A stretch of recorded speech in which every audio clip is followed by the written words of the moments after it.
Assalamualaikum warahmatullahi wabarakatuh. Halo pemirsa yang ada di rumah, berjumpa lagi dalam podcast Educational Talk Universitas Bosowa. Hari ini saya Nabila Rifka Waluddin yang akan memandu podcast pada hari ini.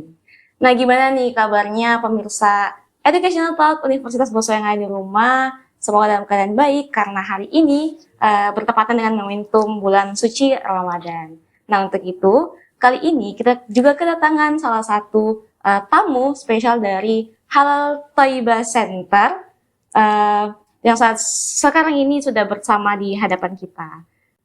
Halo Pak, Assalamualaikum warahmatullahi wabarakatuh. Waalaikumsalam warahmatullahi wabarakatuh. Bagaimana kabar Pak? Alhamdulillah. Alhamdulillah. Nah, boleh mungkin diperkenalkan diri terlebih dahulu dan dari mana? Silakan Pak. Ya, oke, makasih. Assalamualaikum warahmatullahi wabarakatuh. Para sahabat muda, sahabat akademik Universitas Bosowa. Saya nama Waspada Santing, sehari-hari dosen Fakultas Hukum Universitas Bosowa, dan juga diberi amanah oleh Pak Rektor sebagai Ketua Halal Thayyib Center sejak tahun 2019 sampai hari ini. Dan insya Allah kami selama ini melakukan berbagai hal berkaitan dengan bagaimana pembinaan masyarakat untuk mengembangkan pola hidup halal. Nah, khususnya di Ramadan ini saya kira menarik sekali kita bicara tentang bagaimana harusnya kita berpuasa sambil menjaga diri dari asupan konsumsi yang kira-kira terkontaminasi sesuatu yang tidak halal. Oke. Nah, mungkin bisa dijelaskan secara umum Pak. Halal Thayyibah Center ini lembaga seperti apa di Universitas Bosowa ini? Lembaga Halal Thayyib Center salah satu pusat studi yang ada di bawah Universitas Bosowa, berdiri sejak tahun 2019, dan antara lain memang karena kita menjadi bagian dari universitas, sehingga salah satu yang kita lakukan adalah penelitian-penelitian berkaitan dengan bagaimana sesungguhnya ekosistem halal di tengah-tengah masyarakat.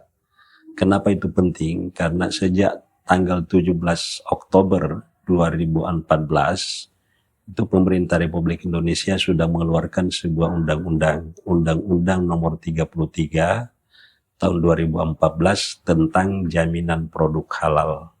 Nah, di mana dalam salah satu pasal ditegaskan bahwa seluruh makanan, minuman, barang gunaan yang beredar dan diperdagangkan di seluruh wilayah Republik Indonesia wajib bersertifikat halal.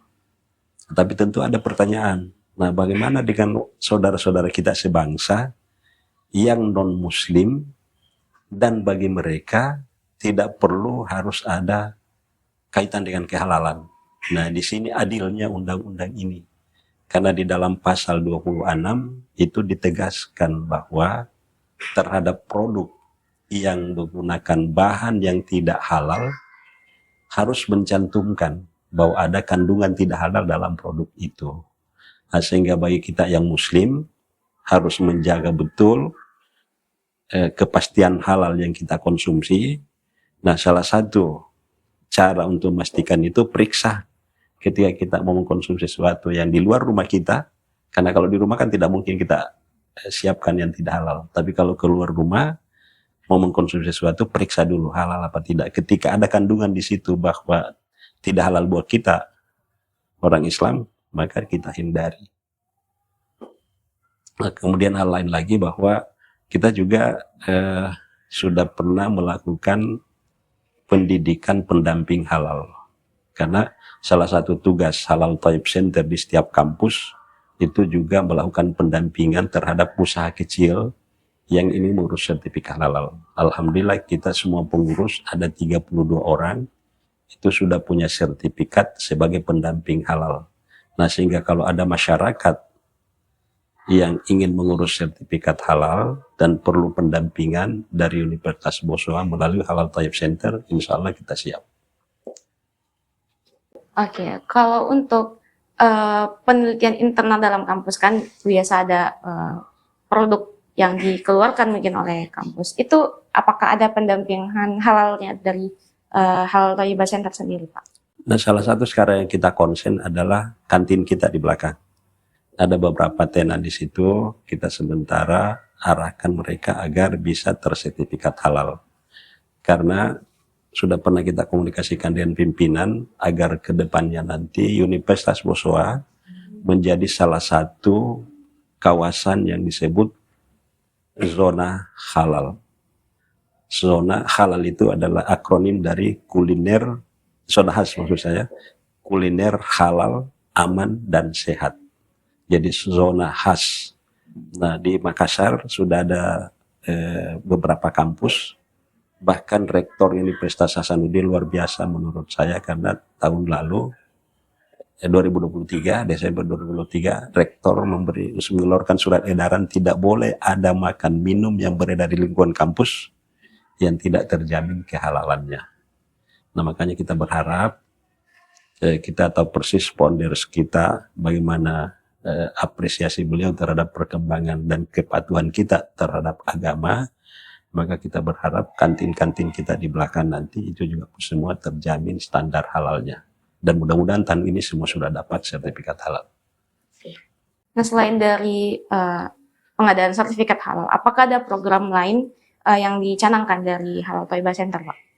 Dan salah satu yang kita canangkan hari Kamis pekan lalu, saya bersama dengan Prof. Firman, beliau sekretaris Halal Thaibah Center, bersama dengan kawan-kawan dari Pusat Kajian Islam dan Advokasi Halal, ketemu dengan pimpinan Bank Syariah Indonesia untuk menjajaki kemungkinan kerjasama, terutama berkaitan dengan bagaimana membina, bagaimana membimbing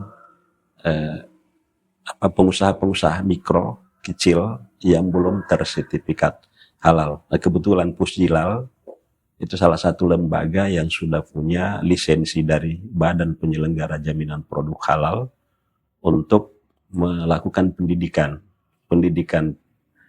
penyelia, pendidikan auditor, juleha, bahkan SDM syariah. Dan Halal Thaibah Center Universitas Boswa pada bulan Maret tahun 2023 kita sudah tanda tangan MOU dengan Pusjilal. Nah, sehingga melalui Pusjilal nanti ya Halal Thaibah Center Universitas Boswa bisa mendidik, melatih pengusaha-pengusaha yang belum punya sertifikat halal dan membutuhkan itu. Nah, karena setiap pengusaha yang mau mengurus sertifikat halal itu harus mengikuti pelatihan dulu. Karena itu menjadi salah satu syarat dalam manajemen halal setiap pengusaha. Oke, kalau untuk perencanaan ke depan dari Halal Thaibah Center, apakah mungkin ada target yang ingin dicapai atau seperti apa? Bisa mungkin diungkapkan, Pak? Nah, target kita yang pertama, seperti saya katakan tadi, bahwa seluruh tenan yang menjual makan minum di dalam kampus, ya tentu jadi aneh, jadi agak kurang bagus kalau kita punya pusat studi Halal Thaibah Center, tapi kemudian ada produk-produk di dalam kampus yang ternyata belum tersertifikat halal. Walaupun kita juga maklum bahwa sebagian sivitas akademika kita, baik dosen maupun mahasiswa, ada yang non-muslim. Sehingga tentu kebutuhan mereka juga boleh. Tapi tentu saja itu tadi, pasal 4 harus sertifikat halal yang memang buat muslim, pasal 26 boleh yang tidak halal, tapi harus jelas di situ bahwa misalnya ini tidak halal.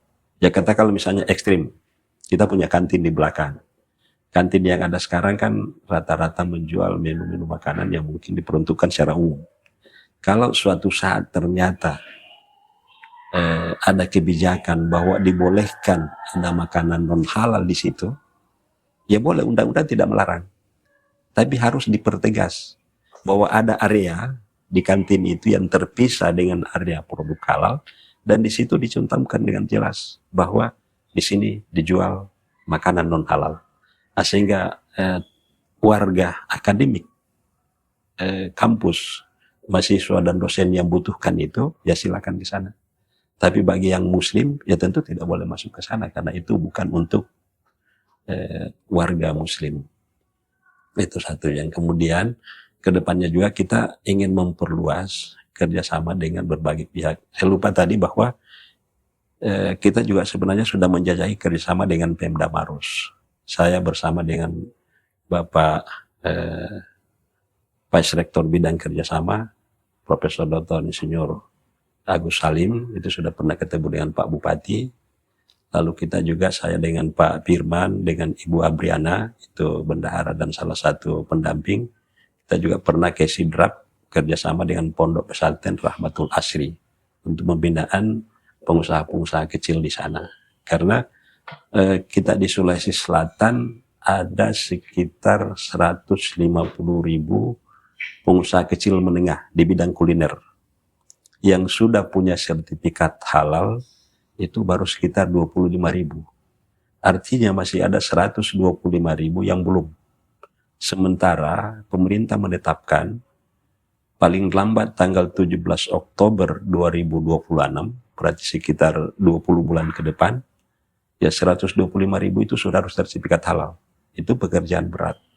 Nah, sehingga tentu saja kita harapkan seluruh instrumen pemerintah, termasuk dunia kampus, perlu mengambil peran.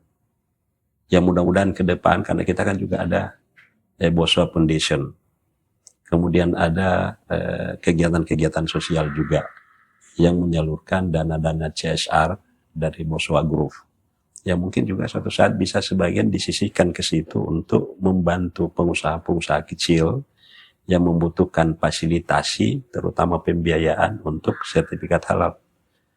Ya karena BPJPH sudah menetapkan ada 4 skema. Untuk pengusaha kecil ada gratis, tapi terbatas, hanya 1 juta per tahun. Bayangkan kalau tadi khusus untuk kita Sulawesi Selatan, 150.000, kemudian dibanding seluruh Indonesia, jatah gratis 1 juta 1 tahun. Informasi nasional ada 65 juta. Berarti butuh 65 tahun untuk bisa. Sementara waktunya ada 20 bulan. Nah, sehingga kita harapkan partisipasi berbagai lembaga. Upaya yang kami lakukan dengan ketemu pimpinan BSI kami selalu, itu adalah bagian dari upaya kita untuk menjajaki kemungkinan kerjasama.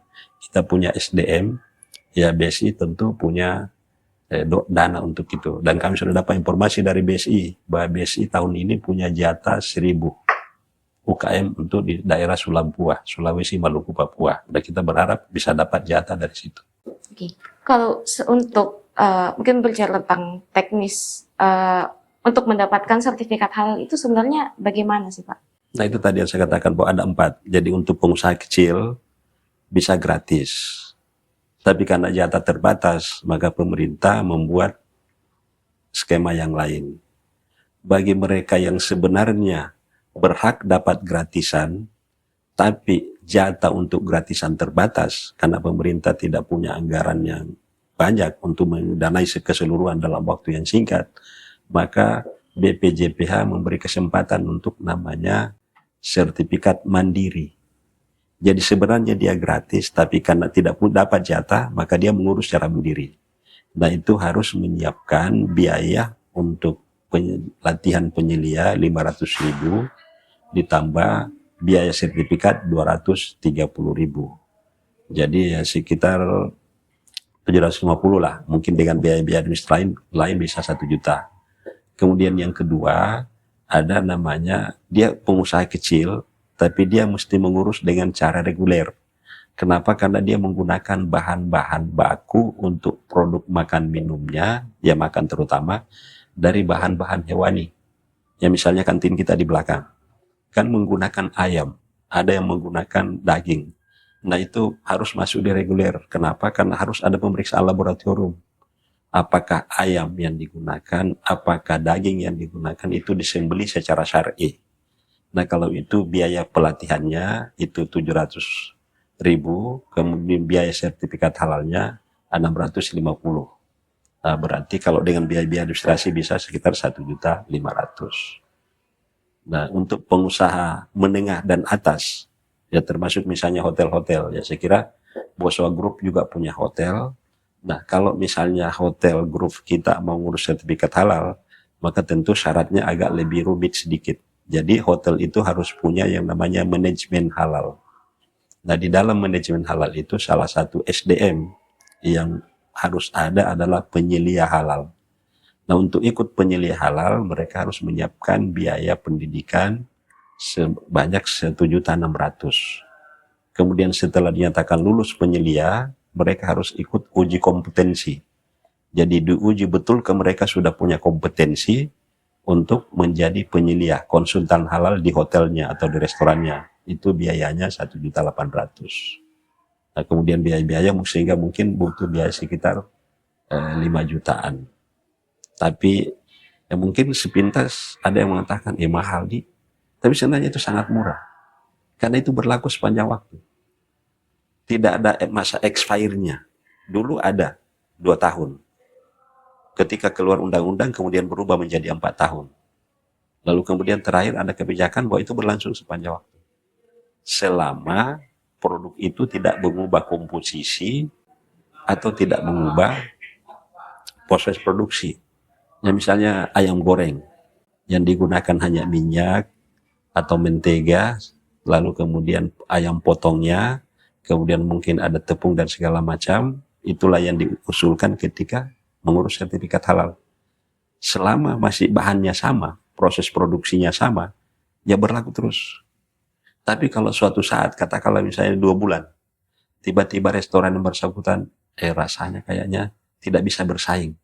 Saya mau tambah deh bahan baku yang lain supaya lebih enak, saya punya ayam, lebih gurih apa segala macam, dia tambah, maka berarti harus dia mengusulkan perubahan. Kan ada perubahan komposisi. Nah, begitu juga kalau pengolahannya. Tadinya misalnya digoreng saja, pakai kuali, minyak atau mentega, lalu kemudian ada proses produksi yang lain, yang mungkin dikhawatirkan ada kontaminasi di situ, maka juga harus diusulkan. Seperti apa misalnya? Tadinya misalnya ayam setelah dipotong-potong, masuk di tepung misalnya, langsung digoreng. Tapi kemudian ada rasa lain kan sehingga ayam itu dijemur dulu. Nah, ketika dijemur kan harus dijaga sterilisasinya sehingga tidak memungkinkan ada lalat yang hinggap, karena boleh jadi lalat itu membawa najis. Atau ada kucing, ada tikus, ada anjing yang lewat, siapa tahu buang kencing apa segala macam kan najis. Sehingga ayam itu, nah itu yang harus dijaga betul. Sehingga kalau kemudian kita mengatakan perlu, ya kan misalnya ikan itu sudah pasti halal. Karena salah satu bangkai yang dihalalkan. Pisang itu sudah pasti halal. Tapi ketika diolah menjadi pisang goreng, ikan diolah menjadi ikan bakar, lalu diolesi minyak, maka harus dilihat minyaknya itu halal apa tidak. Jangan sampai terbuat dari mentega. Menteganya itu terbuat dari lemak babi, maka menjadi ikannya menjadi haram. Nah, itu pentingnya kita hati-hati. Maka sebagai orang kampus, ada satu ayat yang menarik. Dalam surah Abasa, surah yang ke-80, ayat 24, Tuhan mengatakan, Bismillahirrahmanirrahim. Falyanzuril insanu ila ta'ami. Hendaklah manusia senantiasa memikirkan apa yang hendak dikonsumsi. Ini pekerjaan kita orang kampus. Pikirkan baik-baik apa yang kamu konsumsi. Apa yang harus dipikirkan? Kalau menurut Nabi ada 3. Jumlahnya, lalu kemudian zatnya, jangan sampai kita mengkonsumsi sesuatu yang tidak halal. Jumlahnya tadi, karena Nabi mengatakan ketika kita makan, kemampuan daya tampung perut kita harus dipikirkan sepertiga-sepertiga. Sepertiga untuk makanan, sepertiga untuk minuman, sepertiga untuk ruang bernapas. Nah, kemudian yang ketiga, sumbernya. Jangan sampai misalnya pisang halal. Tapi kalau sumbernya tidak jelas, ya kan harus hati-hati. Nah, itu tadi, sehingga falyanzur, itu pekerjaan ilmiah sebenarnya. Sehingga biasanya katakan bahwa sebenarnya bagi kita orang Islam, kalau mau mengkonsumsi itu, jangan gunakan leher. Enak apa tidak, itu kan berarti leher. Atau jangan menggunakan perut, sudah kenyang apa belum. Tapi gunakan pikiran. Karena Tuhan mengatakan falyanzur, perhatikan, teliti, kaji apa yang kamu konsumsi. Jangan sampai tidak halal atau tidak tayyib. Makanya kita pakai halal tayyib center. Dia halal karena dibolehkan untuk dikonsumsi. Dia tayyib karena sehat. steril, bermanfaat buat kita. Ya contoh misalnya Mbak Nabila, misalnya lagi mohon maaf ya katakanlah misalnya sekedar contoh saja, lagi menderita kadar kolesterol tinggi. Berarti kan tidak boleh mengkonsumsi makanan-makanan yang mengandung kadar kolesterol tinggi. Jadi kalau misalnya makan kambing disembelih secara halal, berarti boleh Nabila makan. Tapi masalahnya taib nggak buat Nabila, belum tentu kan tidak bisa mengganggu kesehatannya Nabila. Nah itu semua yang harus kita gunakan pikiran. Begitu makan, enak sekali nih kambing. Oke, cicipi sedikit, yang penting rasa ingin makan. Makan sudah selesai. Tapi jangan berlebihan karena itu tadi bisa menjadi tidak taib. Dia halal tapi tidak taib. Nah, khusus untuk Ramadan ini, saya kira menarik sekali karena kita ingin semua puasa Ramadan kita, ibadah Ramadan kita diterima oleh Allah Subhanahu wa taala. Tapi ada peringatan dari Nabi. Salah satu penghambat ibadah, penghambat doa karena kita mengkonsumsi sesuatu yang tidak halal.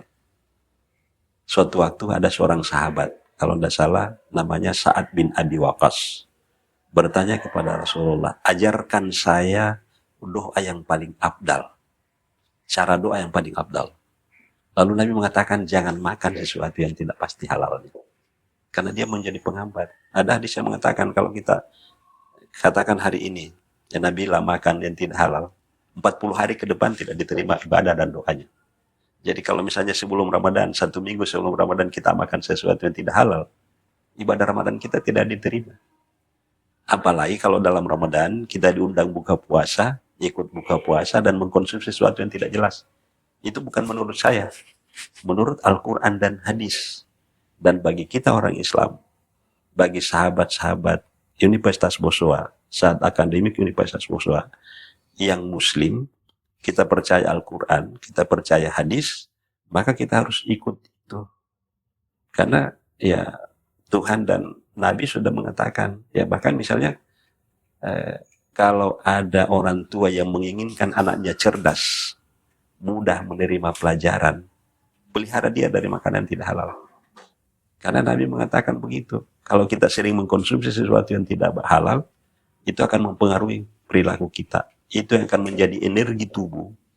Sehingga kalau ada orang yang susah diatur, tidak mau dinasihati, ya jangan-jangan selama ini mengkonsumsi sesuatu yang tidak halal. Siapa yang bilang? Ya Nabi. Saya kira itu. Ya, berarti memang makanan itu sangat penting untuk kita ini, kita jaga, kita harus ketahui komposisinya. Betul. Dan lain-lain, karena memang berpengaruh bakal berpengaruh dengan perilaku kita Betul, sebagai seorang muslim. Betul. Bagi kita muslim kan kita percaya salah satu rukun iman itu percaya kepada hari akhirat. Berarti proses kehidupan kita di dunia itu kan menuju ke akhirat. Dan kita diajarkan bahwa salah satu dambaan kita ketika kita di hari akhirat nanti adalah bagaimana kita masuk surga. Itu semua, saya kira semua Nabila, saya dan semua sahabat-sahabat Universitas Boswa pasti ingin itu. Tapi kalau kita suka makanan yang tidak halal, sudah ada bukti. Nabi Adam alaihissalam kan sudah ada dalam surga. Dia sudah menjadi penghuni surga. Ketika dia sudah diciptakan dengan Hawa, lalu kemudian dalam surah Al-Baqarah diminta, tinggallah kau dalam surga. Makan semua apa yang makanan ada dalam surga, minuman sepuasmu, semaumu. Tapi Tuhan kasih catatan, tapi jangan dekati ini pohon satu. Ternyata karena godaan setan, Adam dan Hawa mendekati pohon itu. Dia mengkonsumsi pohon itu. Dia diusir dari surga kan? Itu menjadi penyebab, walaupun dia diciptakan, memang Tuhan sudah mengatakan sebagai khalifah di bumi. Berarti memang dia diciptakan, diperuntukkan untuk hidup di bumi. Tapi yang menjadi penyebab dia dikeluarkan dari surga ke bumi adalah makanan. Nah, orang yang sudah di dalam surga saja dikeluarkan karena faktor makanan, apalagi kita yang baru berusaha mau masuk. Betul pentingnya makanan. Oke. Nah, kira-kira apakah ada cara-cara tertentu supaya kita bisa menjaga makanan kita begitu? Atau mungkin kita harus sebelum mengkonsumsi harus lihat dulu komposisinya seperti apa dan iya seperti apa caranya gitu. Nah itu tadi, kalau saya inspirasinya dari ayat surah Abasa, ayat 24 tadi. Falyanzur, perhatikan. Kita masuk restoran. Ya kita kan orang rumahan pun kadang-kadang saat-saat tertentu ingin menikmati suasana berbeda. Lalu kita mencari restoran. Maka ketika kita mencari restoran, hal pertama yang harus dilakukan adalah lihat apakah restoran itu sudah punya sertifikat halal. Kalau kita tidak tahu, ketika kita masuk di restoran itu, mungkin ada teman yang beritahu kita, restoran itu enak. Nah, kita masuk ke sana. Maka hal pertama yang ditanyakan bukan pada menu makanannya, tapi pada standar halalnya. Apakah restoran ini sudah punya sertifikat halal? Kalau mereka bilang, belum, tapi kami jamin halal. Ya jangan dulu. Apa bukti jaminannya? Karena saya pernah punya pengalaman di Petarani. Ada salah satu restoran, tidak perlu saya sebut karena sudah, alhamdulillah sudah mati. Sudah tidak beroperasi restoran itu. Saya pesan ikan bakar. Setelah saya menunggu beberapa menit, pelayannya keluar. Pak, ikan bakarnya mau dibakar pakai apa? Ya saya dengan nada, saya terus terang agak mendokol, tapi saya bilang loh, biasanya ikan dibakar ya pakai api kan? Namanya juga ikan bakar. Dia bilang bukan begitu Pak. Kami di sini dua macam. Ikan dibakar langsung atau ikan dicelup dulu ke dalam alkohol. Nah buat kita kan ada alkohol yang diharamkan. Memang tidak semua alkohol yang diharamkan. Tapi alkohol yang diperuntukkan untuk diminum kan memang diharamkan. Nah kalau kemudian dicelup ke situ, ya tentu bermasalah buat kita. Saya tanya kenapa bisa dicelup? Dia bilang itu agar ikannya lebih gurih, kemudian lebih lentur, lalu ikannya tidak hangus, tapi sudah matang. Karena ketika dibakar yang dimakan api adalah birnya. Tapi buat kita kan bermasalah. Nah itu kan pentingnya kita.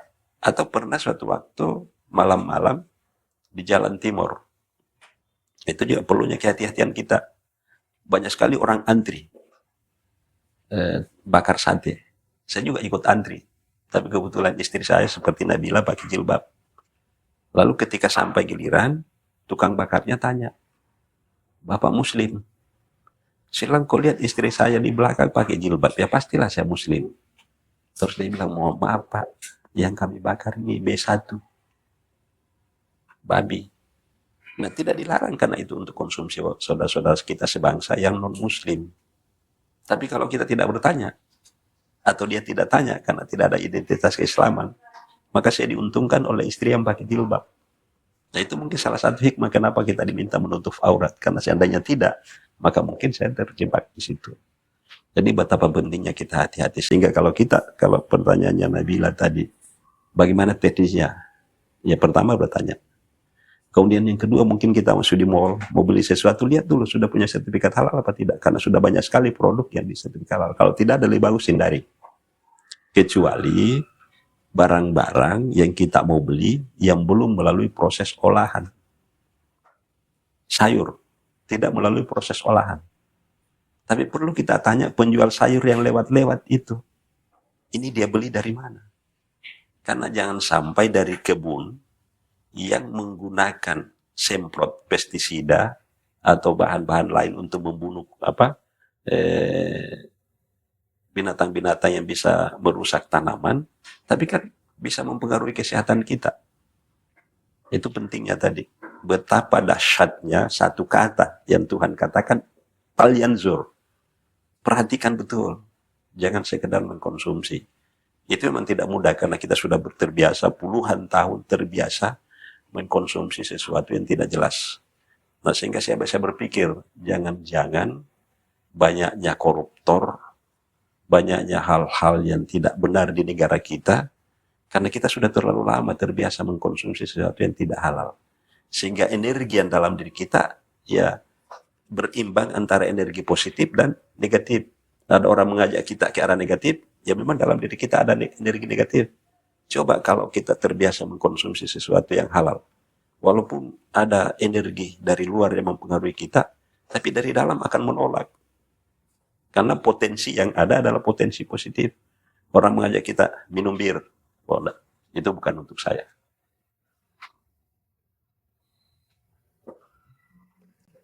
Berarti memang agak challenging juga ya, harus kita tahu sampai ke akar-akarnya makanan Iya, dari mana. betul. Dan perlu proses.